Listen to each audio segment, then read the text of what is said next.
In 2022, Counterweight, the organization that Helen Pluckrose founded and that was absorbed into the Institute for Liberal Values, had a virtual conference on liberal approaches to diversity and inclusion. Starting in 2025, we will be rolling out one talk a month that was presented at the conference.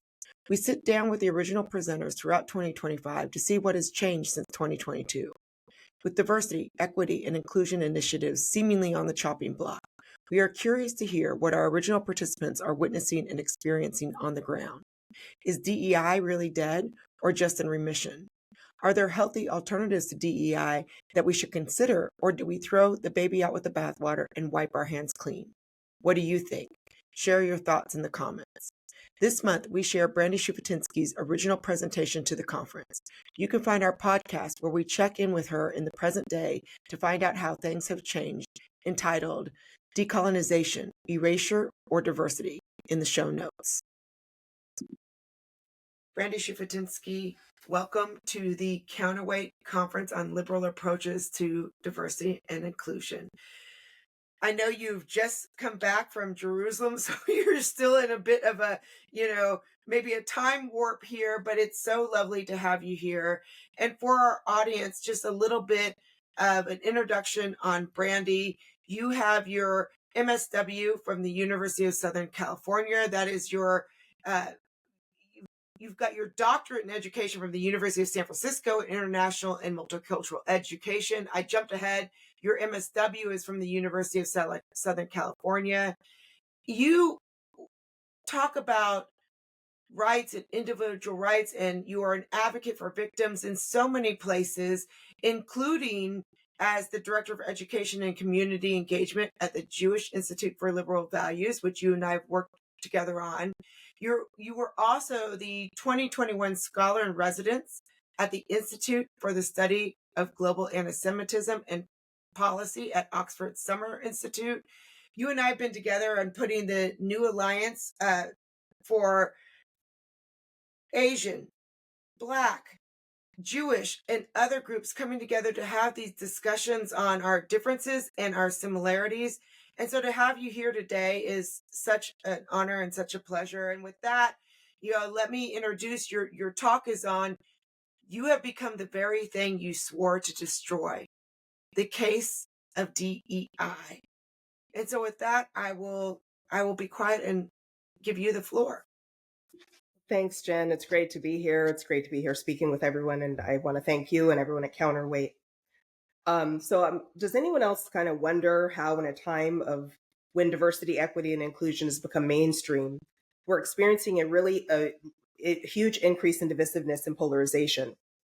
Just as more individuals and organizations are issuing public proclamations supporting DEI, there's been a push to disregard individual agency in favor of sameness. If everyone doesn't have the same outcome, it must be because of racism. If everyone doesn't think the same, again, racism. DEI programs are currently being used to diminish diversity and inclusion in favor of an elusive equity of outcome that's impossible to achieve if we recognize that diversity prevents everyone from achieving the same outcome at the same time.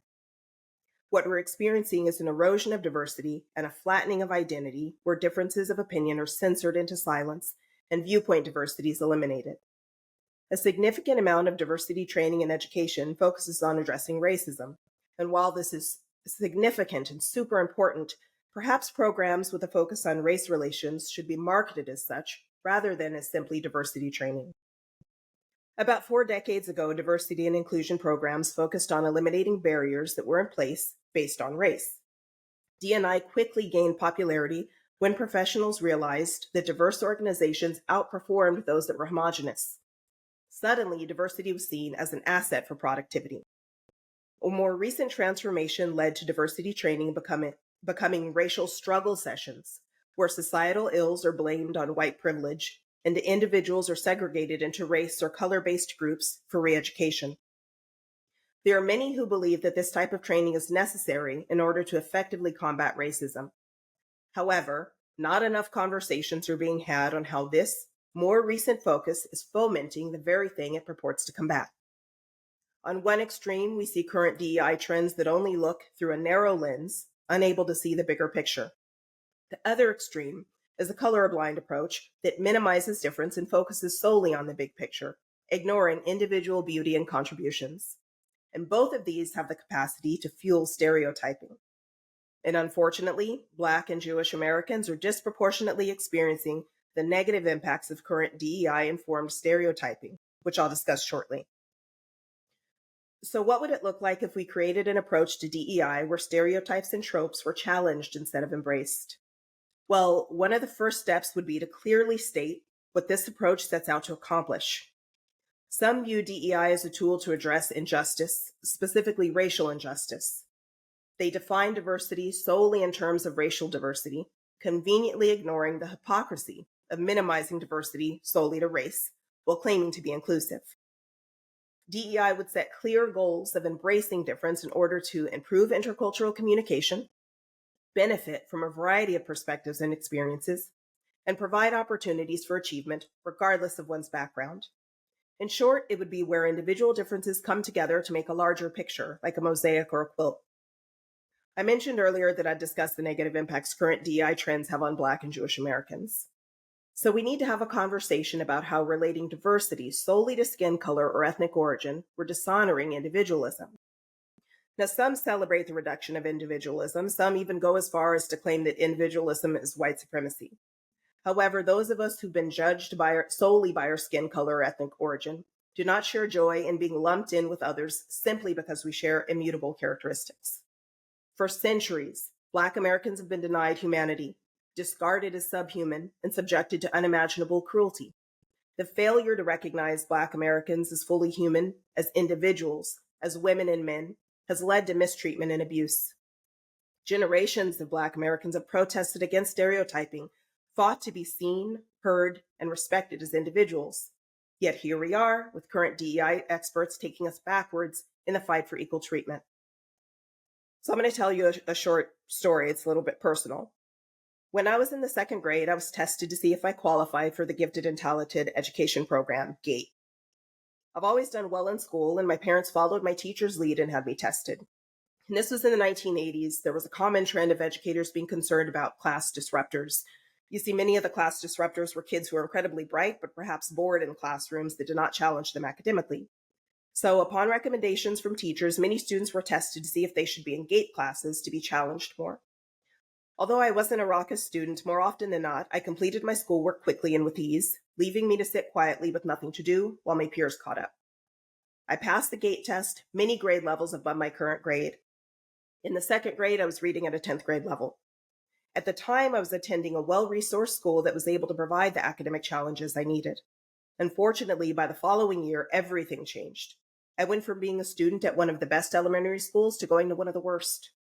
There were kids in my third grade classroom who were unable to read, and not due to disability, but simply because they did not have access to quality education. My GATE qualification saved my academic career. As an academically advanced student who was at the bottom of the socioeconomic ladder, access to gifted classes provided me opportunities that I would otherwise never receive.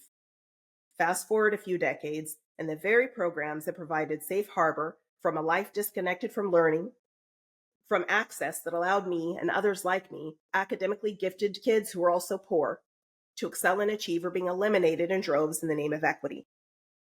Instead of acknowledging that kids can be both smart and poor, equity experts are embracing stereotypes about poor, Black, lower-income students, portraying them as thin-skinned kids who are unable to appreciate challenging learning opportunities and who get their feelings hurt by those who do. I've worked with countless kids who experienced similar things that I did as a student. Not one of them felt that they lacked equity or worth because some of their peers did better on a test than them, or because some of their classmates read at a higher level. The very idea is rooted in bigoted stereotypes, and even more offensive, eliminating opportunities for kids who can least afford it is the very definition of educational dereliction of duty. Unfortunately, even when presented with facts that disrupt this narrative, that excluding opportunities is good for kids, some DEI professionals are doubling down on exclusionary policies. Recently, Oregon suspended their graduation testing requirement in the name of equity. Now, we can have a discussion about the usefulness of testing, but that's not what's at stake here. The Oregon testing graduation requirement was not supposed to be used to assess students, but rather to see if educators were doing their job and adequately preparing students. Instead of ensuring that students are being given the education they're entitled to, political leadership in Oregon decided to use children as an excuse to not hold educators to the standard of their profession. And they did this in the name of equity. Actions like these do not help students learn. No child is going to be better able to read or do grade level math because educators are not being held accountable.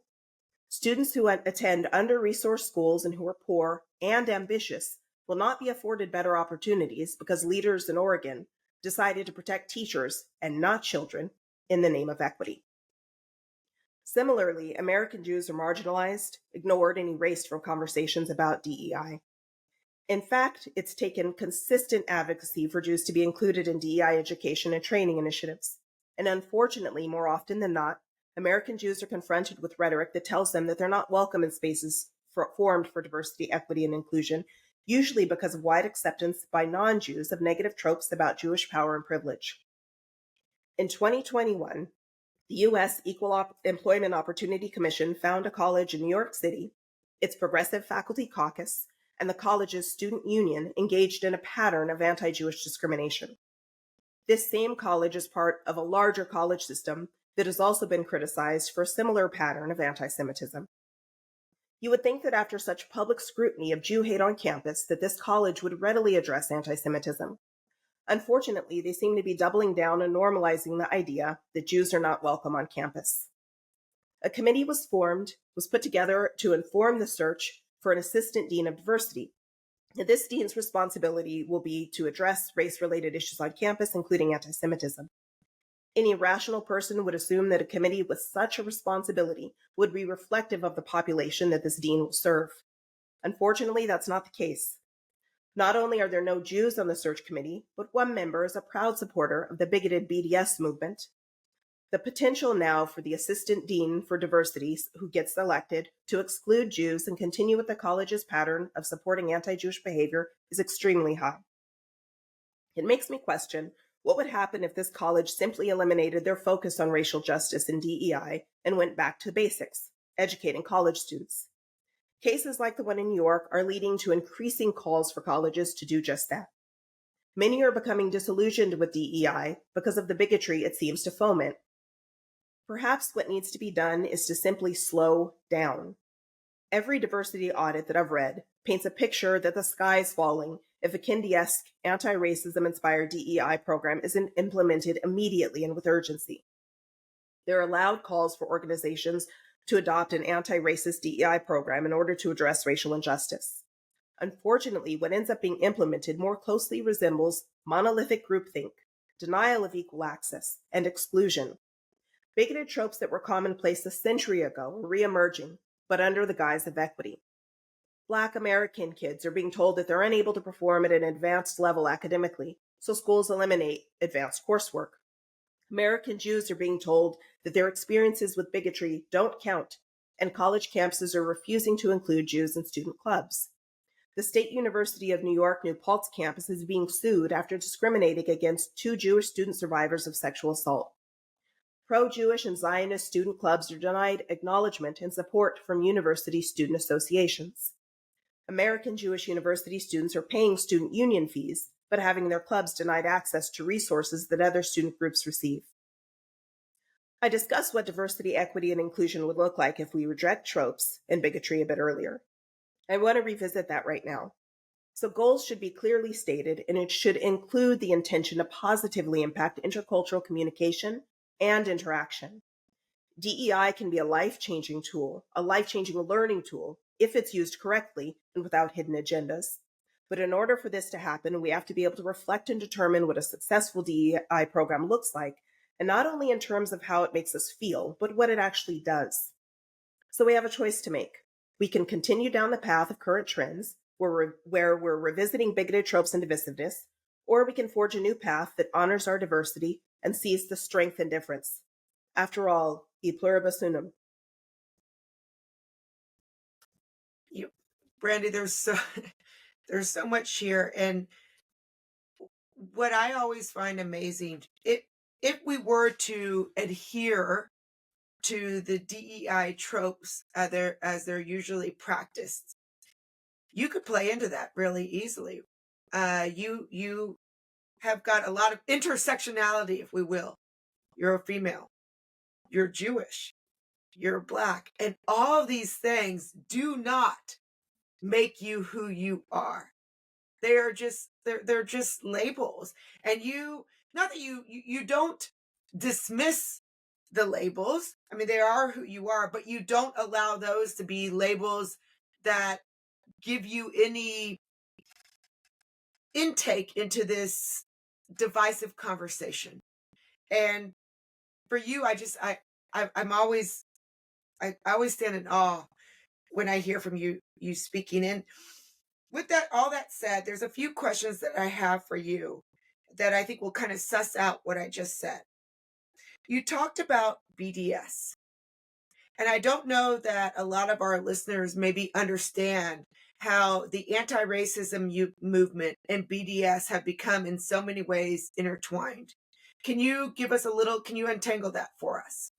Sure. So the kind of Kendi-esque version of anti-racism takes on this idea that it's fighting colonialism or imperialism or apartheid. All of those labels have falsely been attached to the state of Israel.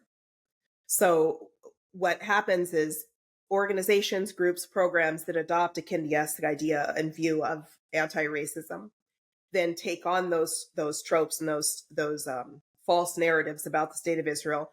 And what's happening on college campuses is that's denying Jewish students who are Zionists, Israelis, any non-Jewish students who are Zionists, access to areas, to groups, to clubs, to resources in the name of anti-racism. So an example that I gave in New York, there are two American Jewish college students who were both proud Zionists. They're both survivors of sexual assault. They wanted to join a support group for survivors of sexual assault that's associated with their college campus. And we're told that Zionists aren't welcome there because the group takes on this anti-racist, and I'm saying that in quotes because they're obviously being racist, this anti-racist stance that says that, okay, if you're a Zionist, you can't join us.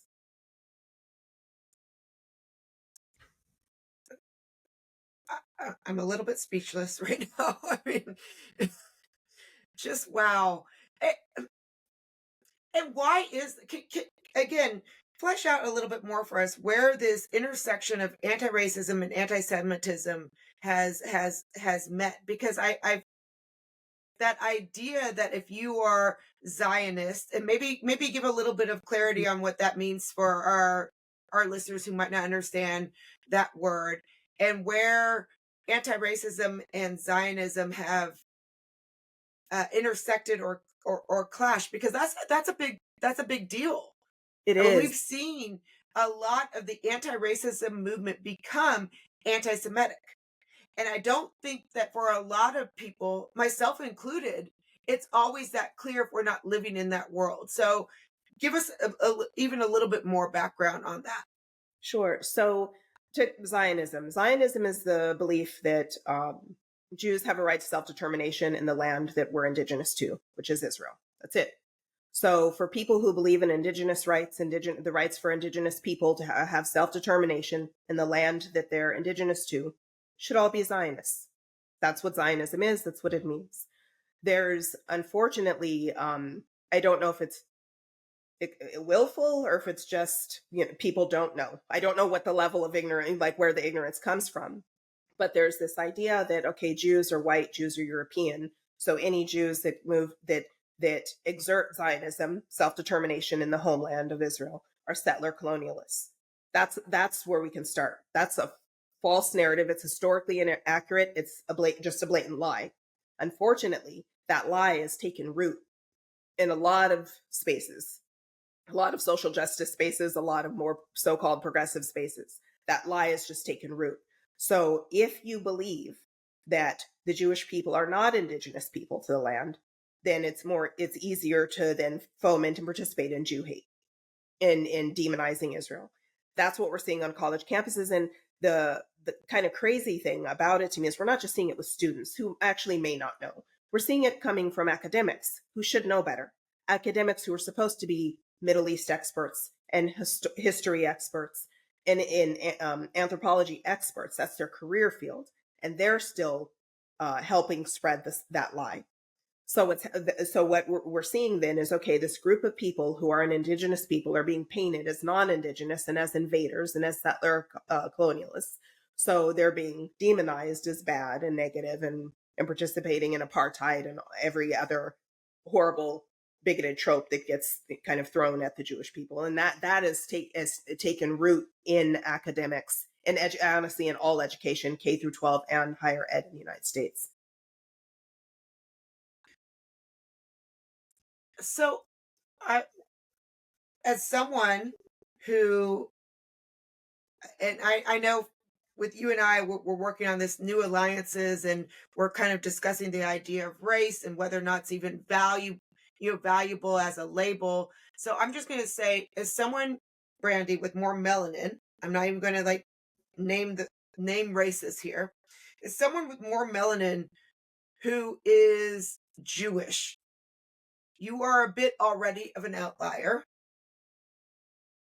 Do you feel that your voice is, as Eric Smith would say, erased and replaced in these conversations? It depends who I'm speaking with. So I'm actually not an outlier. That's that. Good. So Yes, thank you. That's part of kind of, if you look at, I mean, I could talk about this for hours, which I won't because I don't want to be that much of a history nerd. But if you look through, migration patterns of people, immigration patterns, you see, well, certain places during certain times, there are waves of immigration, and we'll just stick with the United States from certain places. So Jews that live in the United States, a significant portion of the population came from being part of the European diaspora. Mm. But that's not the totality of Jews around the world. Jews around the world have lived as part of diaspora in every habitable continent on Earth. So we come in all different shades and colors and different backgrounds and have different cultural heritages.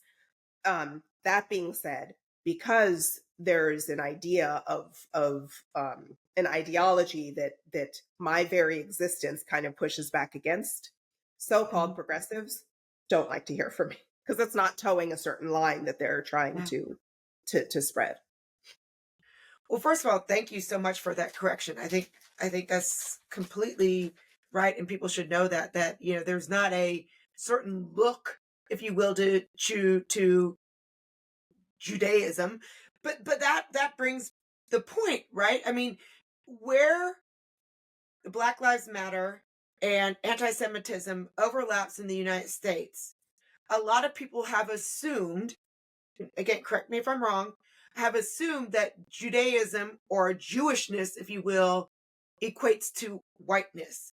And so people see the struggle that Jews have had throughout history, and they say, and they look at it particularly in the context of the United States, and say, well, you made it, right? I mean, you made it for better, for worse, or again, I'm generalizing, right? But in general, people of Jewish descent have been seen as elites in many ways in the United States context.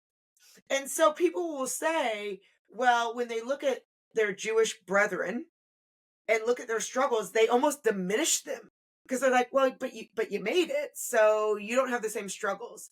And I feel like that's a conversation that is worthy of having as well. I agree. And I think that one of the really important things that you mentioned is making it doesn't diminish somebody's experience, whatever making it is. So achieving specific goals doesn't erase what it took to get there.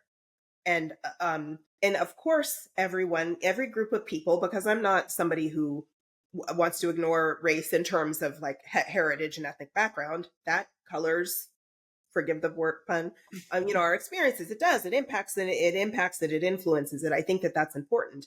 But I shouldn't have to have had the same experiences you have had to relate to on a human level. Yeah. I should be able to say, of course, we've had different experiences, not just because we come from different racial or ethnic backgrounds or different spiritual practices, or have different skin color, but or we're different people. We've lived in different places. There are regional differences to things. You and I have talked about this before. There are different experiences because we've been parts of different communities. So of course, the struggle, if you want to call it that, isn't going to have been the same and be identical. I don't see where that matters. I don't see where that's the sticking point to say, well, you didn't go through the same thing as me, so I'm going to completely erase you and push you off to the side into the margins as a human being. Mm. And on that note, just for our audience, one of the things that Brandy and I have connected on several times is just our military background, right? I mean, that in and of itself it's intense. I mean, when you grow up that way, it's its own community. Yes. And And its own culture and all kinds of its yeah, own language. yeah, its own language, everything about that.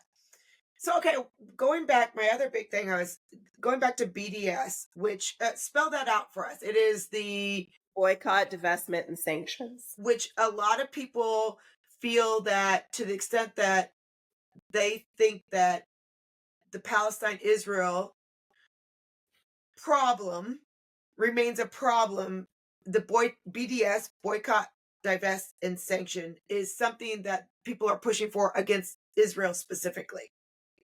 Now, you and I have had this conversation before, and I know it's so complex. It is so much more complex than we can even go through in this conversation today. But to the extent that I see the Israel point of view, what I've heard is BDS, a lot of the Palestinian point of view is something, I think there's a tagline, and I'm going to say it wrong, so please correct me. It's something like, from the mountain to the sea, we will be free. From the river to the sea, we will be free. Palestine will be free, yeah. And for those who don't know, the river to the sea is all of Israel. So in some ways, that mantra is saying we are going to take over all of Israel. So this BDS is not neutral. It's pro-Palestine, which there's some value to that. And that's, again, a discussion for a much larger conversation. But it also diminishes Israel's position because BDS seems to assume that Israel and Palestine should all become one, or all should become Palestine, if you will. And so I know I've asked this already a few times, but I feel like so often when people are attributing BLM to BDS, they're looking at this idea of freedom. Like, let's be free from the oppressors, from whatever it is, which in and of itself is, I mean, that's a fair argument to make. But what has been misunderstood with regards to BDS is a takeover, if you will, of Israel. It's not a neutral position. No, it isn't. And I think that there's there could be a much larger discussion on this, but I want to start with the basic fact that BDS isn't calling for freedom or liberator from an oppressor because they are the oppressor.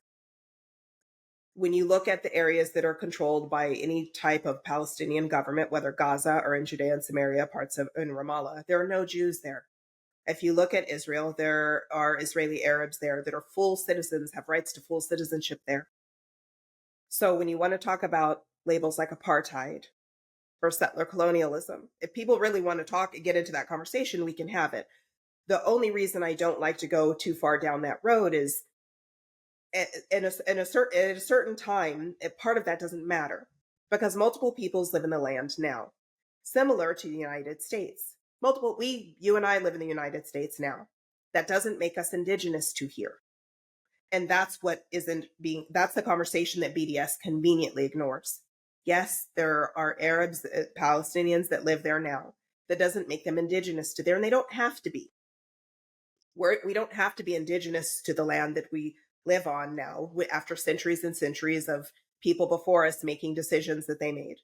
We live here now. So the question and conversation really should be, how do we live here together now, peacefully? Unfortunately, for the Palestinians, their leadership have said no to every opportunity to establish their own state and to have their own self-determination on land that they are actually occupying. They've said no. And now they're